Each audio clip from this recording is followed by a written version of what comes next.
अब भैया हमने पुरानी मूवीज देखी है। पुरानी मूवीज में घर से जब लड़की छोड़ के भागती है किसी के साथ, तो क्या होता है, उसके पिताजी क्या बोलते हैं? उसके पिताजी यही बोलते हैं ना कि अगर इस चौखट से तुमने अपना पैर कदम बाहर रखा तो आज से मेरा और तुम्हारा रिश्ता खत्म। और बहुत बार वो जो प्ले होता है उसको बार बार दिखाते हैं कि रिश्ता खत्म खत्म खत्म।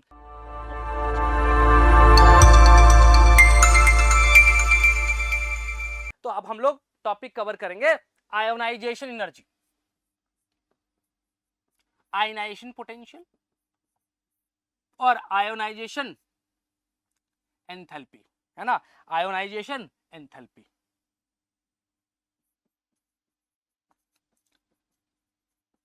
अब बेटा होता क्या है, ध्यान से समझना। इन तीनों में, ये तीनों का ऑर्डर तो सेम ही आएगा। लेट्स सपोज मेरा आयनाइजेशन एनर्जी आपसे बड़ा है, आपके वैल्यू से बड़ा है, तो मेरा आयनाइजेशन पोटेंशियल भी बड़ा होगा और एंथैल्पी भी बड़ा होगा।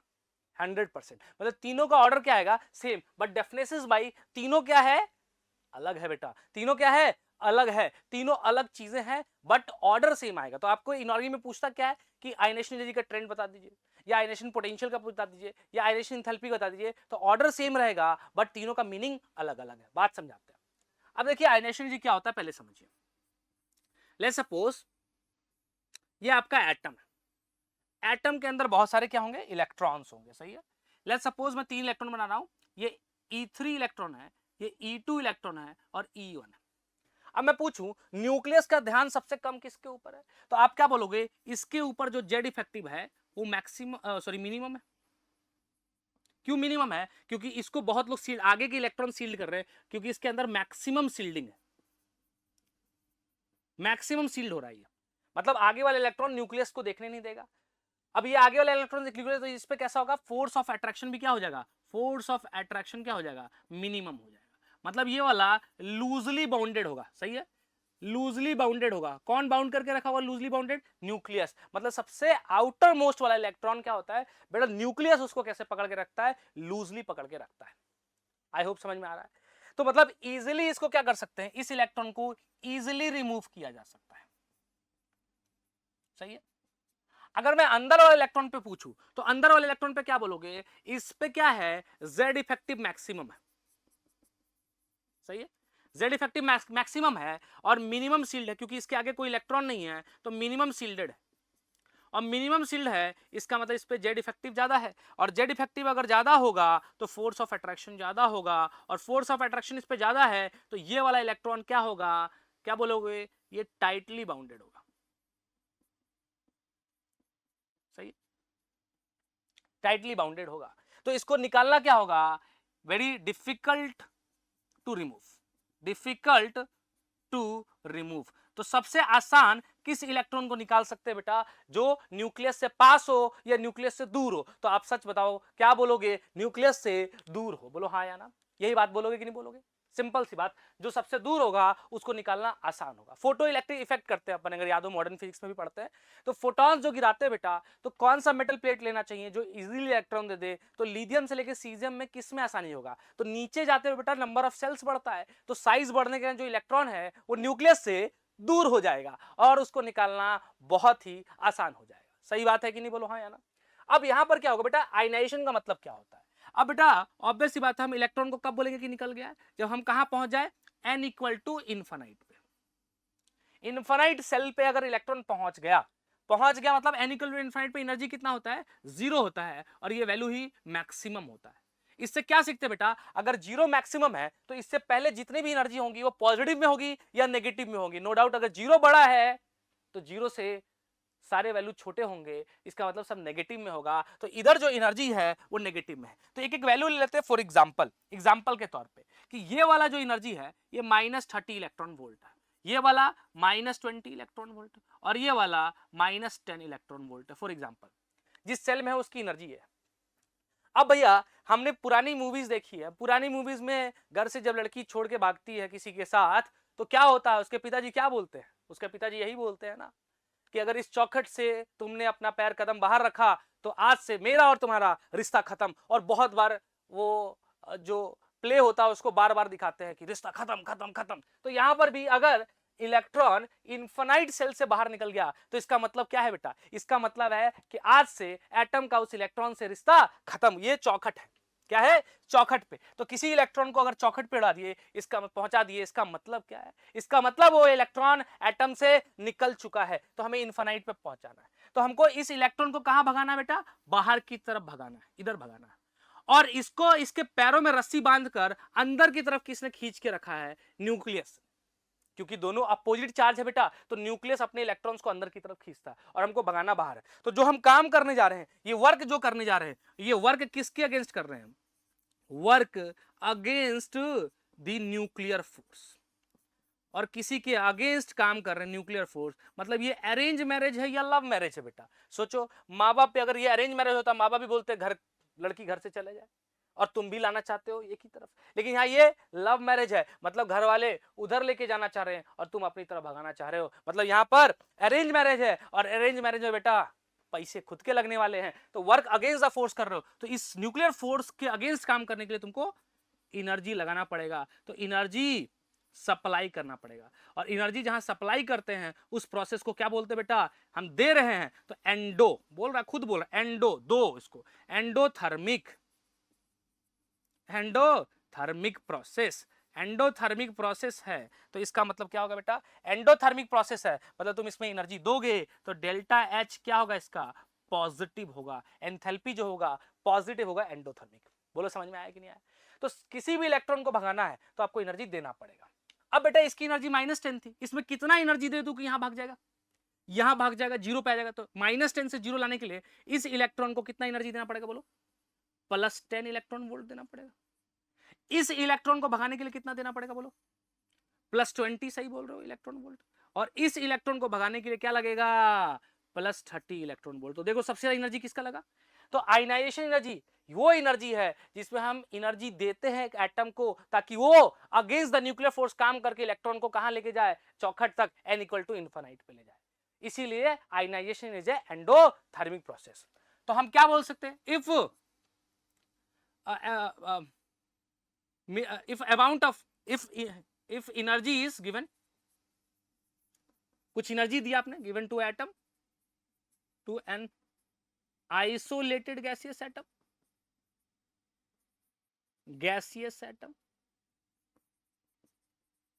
then इलेक्ट्रॉन एक्साइट करेगा कहां तक बेटा? Excite to higher energy level या higher shells. But if sufficient amount of, let's suppose ऐसे समझो कि अगर मैं इसको 10 इलेक्ट्रॉन वोल्ट की जगह इस इलेक्ट्रॉन को भगाने के लिए हमको कितना चाहिए? 10 चाहिए था, मैं इसको 9 दूंगा, तो ये तो इन्फिनाइट पे चौखट तक तो नहीं जाएगा अंदर, लेकिन हायर सेल्स और सेल्स होंगे, उस सेल्स तक पहुंच जाएगा। लेकिन अगर मैं सफिशिएंट एनर्जी दूं, but if sufficient amount of energy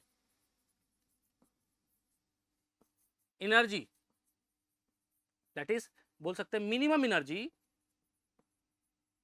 इतना मिनिमम दे दो, amount of energy given to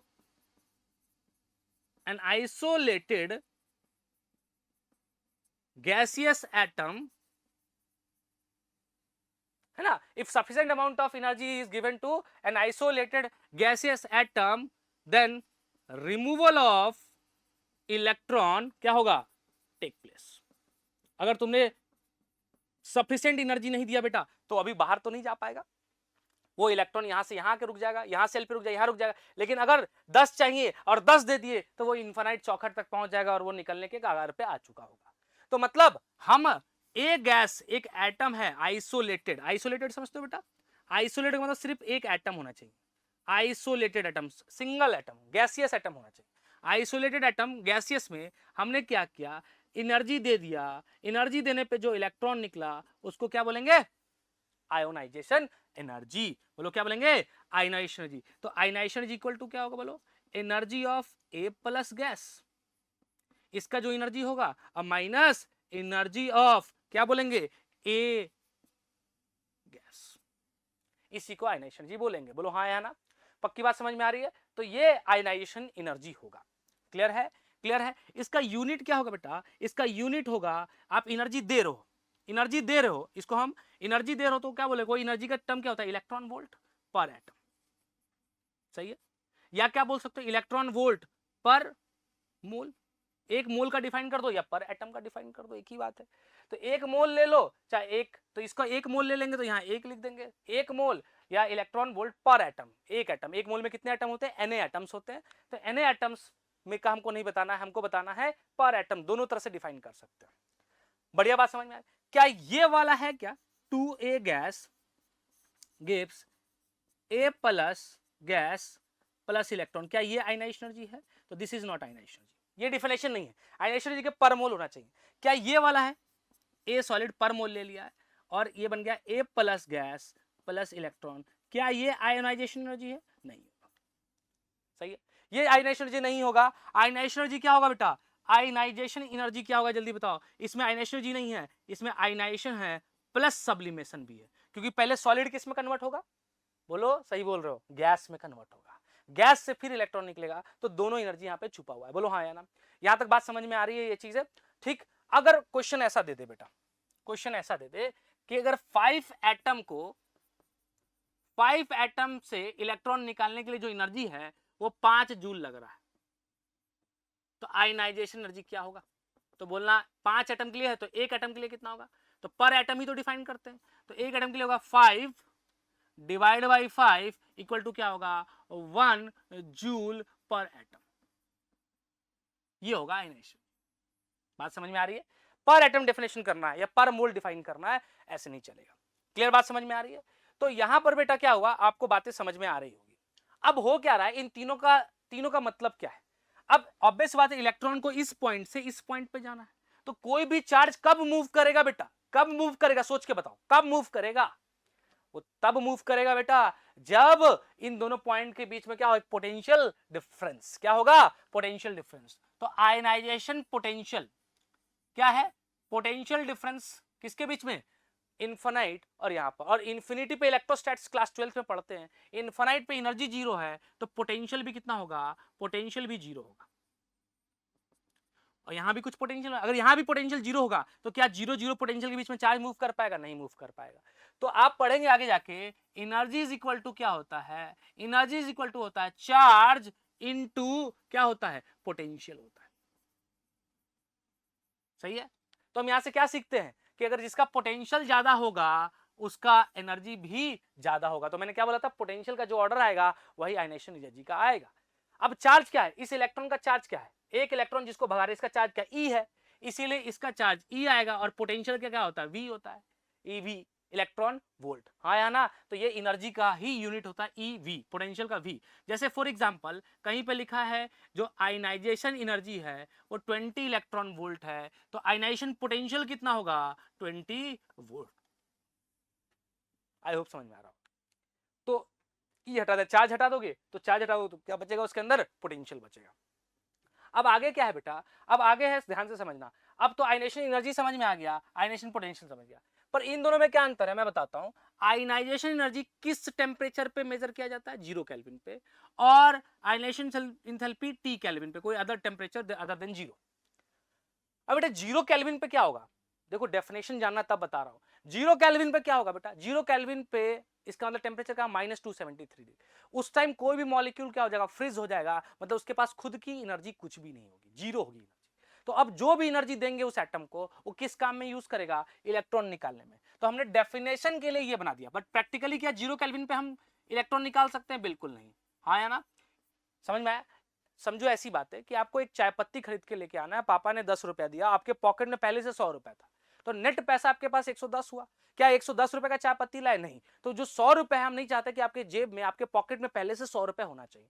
तो मैंने क्या कर दिया, 0 केल्विन पे, 0 केल्विन पे आपके पास पॉकेट में कुछ पैसा नहीं है। अब जो फादर भी पैसा देंगे वो पैसा किसके लिए होगा, आपकी चाय पत्ती खरीदने के लिए। तो यहां पर जो भी पैसा देंगे किसके लिए होगा, इलेक्ट्रॉन निकालने के लिए। लेकिन हम ऐसा कर नहीं सकते, तो हमको कोई और टेम्परेचर पे करना पड़ेगा प्रैक्टिकली। तो कुछ टेम्परेचर पे करेंगे तो इंटरनल एनर्जी खुद की होगी कि नहीं होगी, होगी। तो इंथैल्पी का फॉर्मूला होता है, ये अलग टेम्परेचर में करते हैं इंथैल्पी, कोई अलग टेम्परेचर में, अलग टेम्परेचर में हो तो आपके पास डिग्री ऑफ फ्रीडम्स होंगे, अलग से इंटरनल एनर्जी होगा। तो जो एनर्जी देंगे वो तो हमने आयनाइजेशन के लिए दिया, इसको 10 रुपए दिया, 10 इलेक्ट्रॉन वोल्ट, 10 इलेक्ट्रॉन वोल्ट दिया, लेकिन टेम्परेचर के कारण अलग से कोई डिग्री ऑफ फ्रीडम होता है, that is equal to 5/2 RT। समझ में आया कि नहीं आया, ये होता है रिलेशन। तो ये वाला 0 केल्विन पे हुआ, 0 केल्विन पे कोई भी आपके पास क्या नहीं होगा बेटा, एनर्जी नहीं होगा।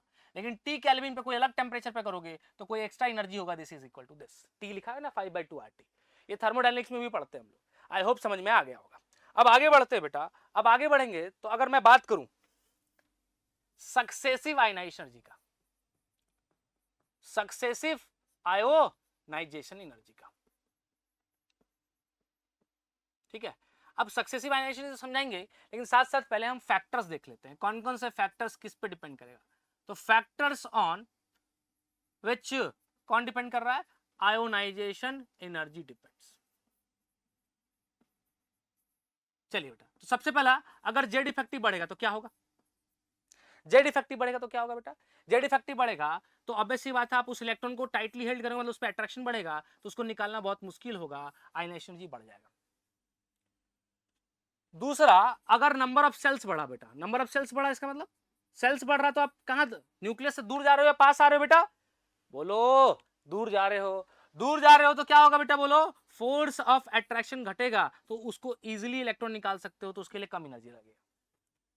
तीसरा क्या है, अगर ज्यादा पॉजिटिव चार्ज है, ज्यादा पॉजिटिव चार्ज है, इसका मतलब बेटा ज्यादा पॉजिटिव चार्ज है मतलब उससे आप निकालना मुश्किल होगा या आसान होगा, मुश्किल होगा। ज्यादा पॉजिटिव हो तो इलेक्ट्रॉन को कैसे पकड़ेगा, टाइटली पकड़ेगा, ज्यादा पॉजिटिव चार्ज है एटम के ऊपर तो अपने इलेक्ट्रॉन्स को टाइटली पकड़ेगा, और टाइटली पकड़ेगा मतलब फोर्स ऑफ अट्रैक्शन ज्यादा होगा, और फोर्स ऑफ अट्रैक्शन ज्यादा होगा तो आयनाइजेशन एनर्जी ज्यादा होगा। फोर्थ, अगर नेगेटिव चार्ज है, नेगेटिव चार्ज, ठीक है, नेगेटिव चार्ज है, इसका मतलब तुम्हारे पास इलेक्ट्रॉन खूब है, बहुत सारे इलेक्ट्रॉन्स है, तो तुम्हारे पास अगर मान लो तुम्हारे घर पे ऐसे ऐसे एग्जांपल ले लो, मम्मी पापा और 100 बच्चे हैं, तो ऑब्वियस सी बात है इतने सारे बच्चे हैं तो मम्मी पापा क्या टाइटली पकड़ेंगे, लूजली, लूजली अपने बच्चों को पकड़ेंगे, तो नेगेटिव चार्ज होने से फोर्स ऑफ अट्रैक्शन क्या होगा बेटा, कम होगा। और फोर्स ऑफ अट्रैक्शन कम होगा तो इसका मतलब उसको निकालना आसान होगा, तो एनर्जी कम लगेगा। तो ये 4 फैक्टर से सारे क्वेश्चंस बनेंगे। 2 ऐसे फैक्टर है जो एक्सेप्शनल केसेस को एक्सप्लेन करता है, एक्सेप्शनल केसेस को, एक्सेप्शनल केस को एक्सप्लेन करने के लिए रटना नहीं है बेटा, एक्सेप्शनल केस एक्सप्लेनेशन है उसके भी, ऐसा नहीं कि रट लेना है, एक्सेप्शनल केस, और वो लगेगा मैं तेरे अगल बगल, अगल बगल का मतलब क्या होता है बेटा, जैसे फ्लोरीन के बगल में कौन होता है, नियॉन, ऑक्सीजन के बगल में कौन होता है, फ्लोरीन, नाइट्रोजन, अगल बगल मतलब जिसका एटॉमिक नंबर का डिफरेंस 1 हो। इससे क्या फायदा होगा बेटा, अब अगल बगल वाले होंगे उनका जेड इफेक्टिव में ज्यादा डिफरेंस होगा या दूर दूर वाले में होगा, अब इधर वाला का और इधर वाला का जेड इफेक्टिव बहुत दूर होगा तो डिफरेंस बहुत ज्यादा होगा, लेकिन अगल बगल का जेड इफेक्टिव का डिफरेंस कम होता है, इसीलिए वहां पर जेड इफेक्टिव का डिफरेंस कम होने के कारण जेड इफेक्टिव क्या बोलता है, तुम भी मेरे लिए सेम हो और बगल वाला भी सेम है, तो डिफरेंस क्या होगा, डिफरेंस लेस होगा, बहुत कम होगा, इसीलिए जेड इफेक्टिव से आंसर नहीं मिलता है, इसीलिए हम दूसरे, तो वो क्या क्या है, हमको पता है कि स्टेबल कौन होता है, फुल्ली फील्ड स्टेबल होता है, फिर कौन होता है बेटा, हाफ फील्ड, और फिर कौन होता है, partially field. Fully field stable क्यों होता है बेटा, क्योंकि इसमें आपको पढ़ाया गया था नंबर ऑफ एक्सचेंज ज्यादा होता है, अगर एक्सचेंज ज्यादा होगा बेटा, नंबर ऑफ एक्सचेंज ज्यादा होगा तो वो स्टेबल होगा, तो आयनाइजेशन एनर्जी भी इसी ऑर्डर में आएगा कि सबसे ज्यादा मुश्किल फुल्ली फील्ड होगा। दूसरा, पेनिट्रेशन पावर, जेड इफेक्टिव पढ़ाया था, पेनिट्रेशन पावर, पेनिट्रेशन पावर सबसे ज्यादा न्यूक्लियस के पास घुसा हुआ कौन रहता है, किसका सबसे बहुत ज्यादा घुसा हुआ रहता है न्यूक्लियस के अंदर, तो एस का होता है, न्यूक्लियस के अंदर मतलब न्यूक्लियस के पास, तो सबसे ज्यादा एस का होता है, पी का होता है, डी का होता है और एफ का होता है, सही है। और इसीलिए हमका आयनाइजेशन एनर्जी भी किससे होगा, एस से निकालना मुश्किल होगा, पी से और मुश्किल, डी से, सॉरी एस से सबसे मुश्किल, फिर धीरे धीरे आसान होने लगेगा।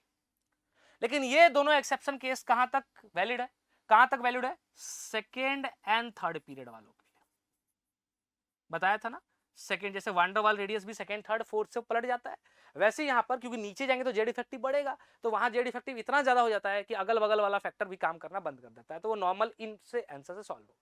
तो ये थर्ड और फोर्थ पीरियड में ये सब नहीं लगेगा, फोर्थ फिफ्थ सिक्स पीरियड में ये सब नहीं लगेगा, आप देखेंगे ट्रेंड। अब आते हैं सक्सेसिव आयनाइजेशन।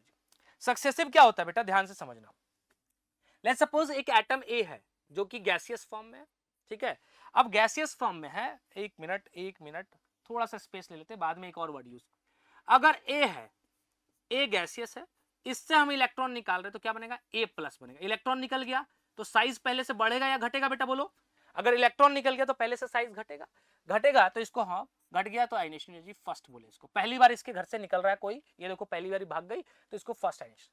फिर अगली बार निकालेंगे तो इसको बोलेंगे IE2। अच्छा I1 किसके घर से निकला है? ए के घर से निकला है, तो I1 ऑफ ए। पहली बार, ये दूसरी बार भाग रही है एक और, तो ये बनेगा A plus 2 gas plus electron. अब ये I2 ऑफ किसका है? ए है, लेकिन हम इसको IE1 भी बोल सकते हैं। कैसे? इसका हिस्ट्री डिलीट कर दो कि पहली वाली इसके घर से कोई भागी है, इससे पहले कुछ नहीं पता था, तो ये वाला इसके घर से ये पहली वाली भाग रही है, तो इसको I1 ऑफ किसका बोल सकते हैं? I1 ऑफ किसके घर से भाग रही है? A प्लस के घर से पहली बार भाग रही है, तो इसका फर्स्ट है, लेकिन इसके घर से सेकेंड है। अगर आगे जाओगे तो ये क्या होगा? A प्लस 3 गैस बनेगा, ऐसे चलते जाएगा, इसी सक्सेसिव बोलते हैं एक के बाद। इसको हम IE3 ऑफ किसका बोल सकते हैं? ए के घर से ये तीसरी बार भाग रही है, देखो। और I2 किसके घर से? I2 of A plus 2, sorry A plus 1 से, प्लस 1 से ये दूसरी बार भाग रही है। और I1 पहली बार किसके घर से भाग रही है? इसके घर से भाग रही है, तो अब इसको A प्लस 2 भी बोल सकते हैं। समझ में आ रहा है कि नहीं आ रहा? तो इधर से इधर जा रहे हैं तो क्या हो रहा है बेटा? इधर से इधर जा रहे हैं तो इलेक्ट्रॉन का रिमूवल हो रहा है, इलेक्ट्रॉन धीरे धीरे निकल रहा है, रिमूवल हो रहा है। इलेक्ट्रॉन का रिमूवल हो रहा तो सील्डिंग क्या हो रहा होगा? कम हो रहा होगा। सील्ड कम कर रहे होंगे, इलेक्ट्रॉन ही कम है, तो एक दूसरे को रिपेल कम कर रहे होंगे, तो जेड इफेक्टिव बढ़ रहा होगा। बढ़ भी रहा होगा बेटा, ये +1 है, ये +2 है, ये +3 है, तो ज्यादा पॉजिटिव बढ़ रहा है, तो अपने इलेक्ट्रॉन को कैसे पकड़ेगा? सोच के देखो। ज्यादा पॉजिटिव होगा, तुम अगर ज्यादा पॉजिटिव होते तो अपने इलेक्ट्रॉन्स को बहुत टाइटली पकड़ते।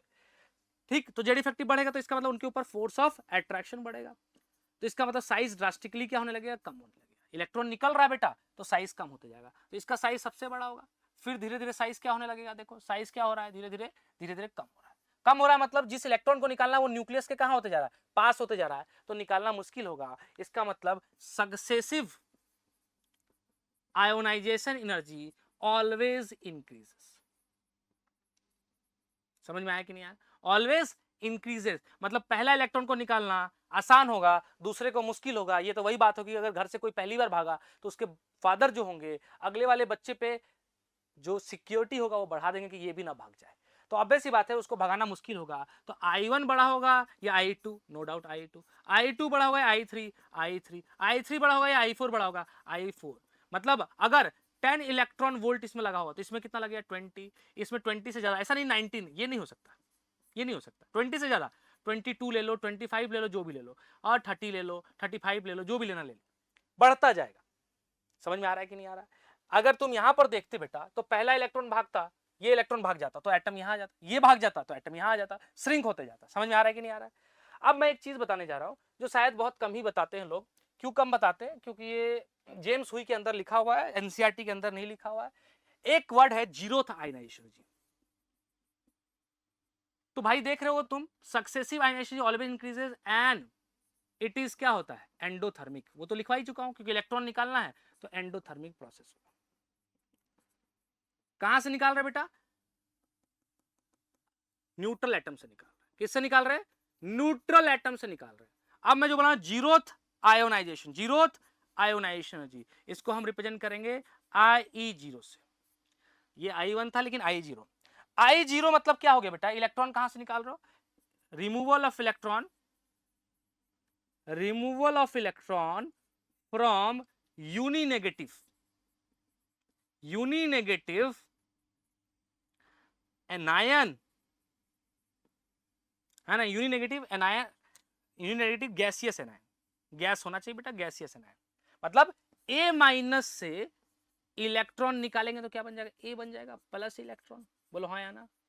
और ये वाला प्रोसेस जो है इसको जीरोथ आयनेशन, और ये वाला एंडो भी हो सकता है और एक्सो भी हो सकता है। इस बात को ध्यान दें, क्योंकि इलेक्ट्रॉन का नंबर ज्यादा है तो हो सकता है अनस्टेबल हो, तो निकालने में एनर्जी रिलीज कर दे। यह हम आपको बताएंगे इलेक्ट्रॉन एफिनिटी के बाद क्यों एक्सो क्यों होगा। यहां पर तो हमको पता है कि हम वर्क कहां कर रहे हैं बेटा? अगेंस्ट द फोर्स कर रहे हैं, भगाना बाहर है। अब भगाना है तो बाहर है, तो उसमें एक्सो कैसे हो गया? अब एक्सो के लिए हम इलेक्ट्रॉन एफिनिटी जब पढ़ाएंगे तब आपको समझ में आएगा। अब यहाँ पे समझिए कि हमको A माइनस है, A माइनस का साइज क्या होगा बेटा? और बड़ा होगा, इससे बड़ा होगा, क्योंकि इसमें इलेक्ट्रॉन है। अब इलेक्ट्रॉन निकालोगे तो यही तो बनेगा। बोलो हाँ या ना? और इसको जीरो था बोलेंगे। तो मैं गारंटी देता हूं कि IE0 बड़ा होगा कि I1 बड़ा होगा? नो डाउट IE1 बड़ा होगा, है ना? सक्सेसिव बढ़ता है, मैग्नीट्यूड वाइज ले लो, एक्सो भी हो सकता है, एंडो भी हो सकता है, तो इसका मैग्नीट्यूड हमेशा बड़ा होगा। किससे? इसका मैग्नीट्यूड बड़ा होगा I0, तो 0 सबसे छोटा। अब इसका एग्जांपल देखो, बच्चे कहां कंफ्यूज करते हैं। मैं बोलूं F माइनस और F में, या Cl माइनस और Cl में, या O माइनस और O में, सब में मुश्किल कहां से होगा, यहां से होगा, न्यूट्रल एटम, क्योंकि भाई F माइनस से निकालोगे तब तो F बनेगा, बोलो हाँ या ना, इसको जीरोथ बोलेंगे। और F से अब निकालोगे तो क्या बनेगा, F प्लस इलेक्ट्रॉन बनेगा।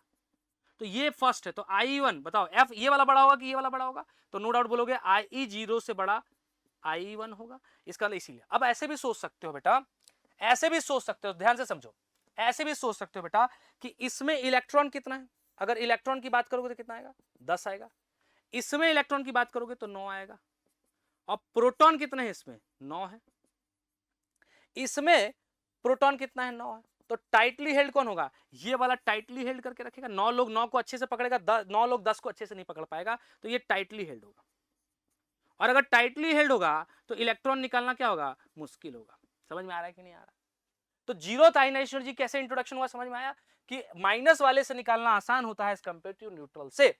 अगर मैं क्वेश्चन दूं आपको कि बताओ मुझे कि O+2 O माइनस और O-2 में आयनाइजेशन एनर्जी सबसे ज्यादा कहां होगा, तो इनसे इलेक्ट्रॉन इजीली रिमूव होगा, इजीली रिमूव होगा, इससे डिफिकल्ट होगा। क्यों डिफिकल्ट होगा बेटा, क्योंकि ऑलरेडी इनके घर से कोई भाग रखा है। कैसे पता चला भाग रखा है बेटा, उनके ऊपर चार्ज क्या है, पॉजिटिव चार्ज है। क्या है, पॉजिटिव चार्ज है, तो सबसे ज्यादा पॉजिटिव इसके ऊपर है, तो इससे निकालना सबसे मुश्किल होगा। फिर O होगा, O+ होगा, फिर O होगा, फिर O- होगा, O-2, ऐसे समझो। O-2 से अगर इलेक्ट्रॉन निकालोगे तो क्या बनेगा, O-, से निकालोगे तो क्या बनेगा, O से निकालोगे तो क्या बनेगा, O+, से निकालोगे तो क्या होगा, O+2। इसका मतलब सक्सेसिव निकल रहा है। तो ये वाला A, B, C और D में सबसे मुश्किल किससे होगा, D एनर्जी सबसे ज्यादा होगा, देन C होगा, देन B होगा, देन A। मतलब नेगेटिव वाले से देख रहे हो तुम, निकालना क्या है आसान, पॉजिटिव वाले से निकालने से क्या है, मुश्किल है। अब आइए एक दो एग्जांपल और देख लेते हैं। जैसे लिथियम है, बेरिलियम है, बोरोन है, कार्बन है, नाइट्रोजन है, ऑक्सीजन, फ्लोरीनियम।